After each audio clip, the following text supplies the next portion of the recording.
name's Eva Bloom and welcome to my YouTube channel. Today we're going to be talking about not wanting to have sex, especially during the pandemic. If you are watching this right when it comes out, we've been living in a global pandemic for several months now, and boy oh boy, can you believe that this is having an impact on our sexual desire, how much we're having sex, our relationship to sex, all of those things. But today I specifically want to talk about not wanting to have sex or not having sex for an extended period of time. There are all kinds of societal expectations around how often people are supposed to have sex, and that somehow relates to how good someone's relationship is, but that is totally false. The idea that, for example, all healthy couples are having sex 3 to 4 times a week and that is the hallmark, the only amount of sex that a healthy couple should have, is completely garbage. Not true. For some reason, we seem to think that sex is this discrete thing that happens outside the rest of our lives. But sex is incredibly linked to our mental health, our life situation, our work, our relationship, and vice versa. How much we want to have sex is not as simple as, well, we just do it 3 to 4 times a week, and that's that. So it's not surprising that during a global pandemic, when individuals are extremely stressed,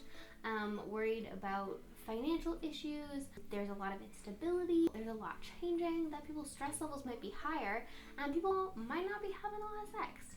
In fact, some research found that when they collected data from individuals from March to April, about half of them had not had any type of partnered sex since the beginning of the pandemic. Half of them. If you are sitting here being like, I haven't been having a lot of sex with my partner since the pandemic started, we've gone months without having sex, is there something wrong with me or my relationship?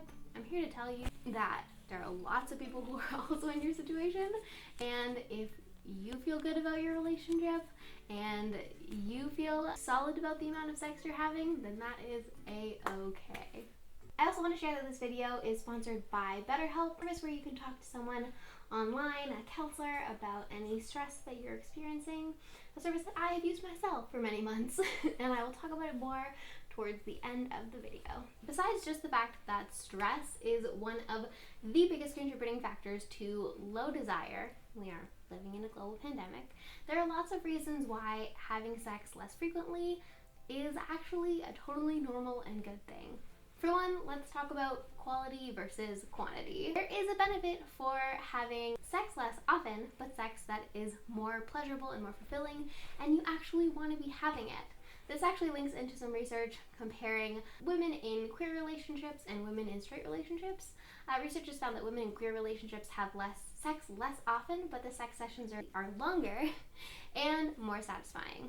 So there's research to show that if you don't force yourself to have sex when you don't want to, or if you're just not having sex as often, and prioritize sex that you're really excited about, actually want to have, it might actually be more pleasurable. Another important thing to note, that when we think about frequency and how it relates to relationships, we sometimes think, oh, if I'm not having sex a certain amount of times, does that mean that my relationship isn't healthy, or that my partner doesn't care about me, or that we aren't doing good? But I would like to offer a counterpoint.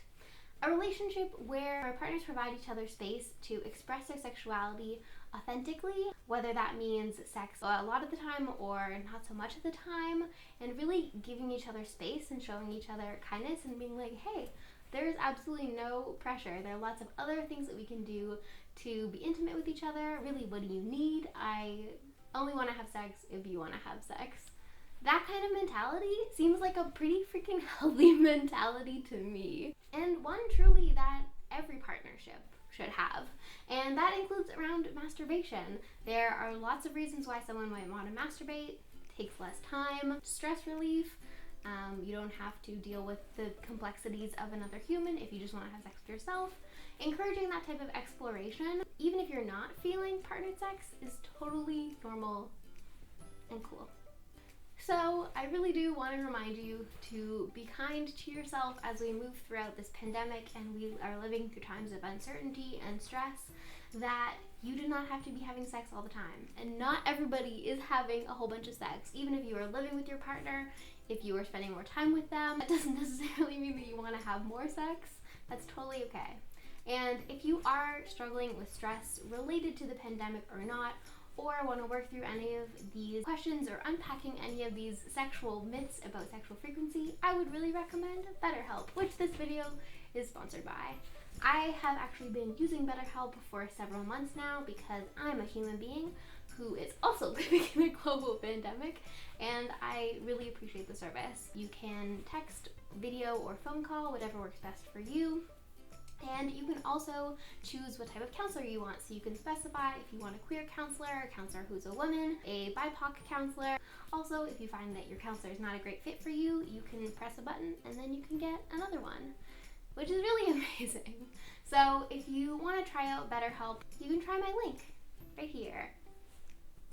It is also an affiliate link, so if you choose to get some therapy through BetterHelp, you will also be supporting me. But truly, it is an amazing and accessible resource for therapy right now, and I know that a lot of people need it, so I wanted to share it with you, and I am so grateful for BetterHelp for partnering with me on this video.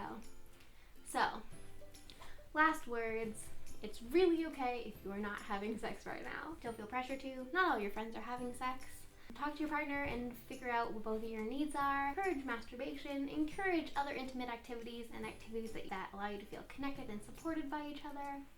But that is all I have to say. Have a lovely day.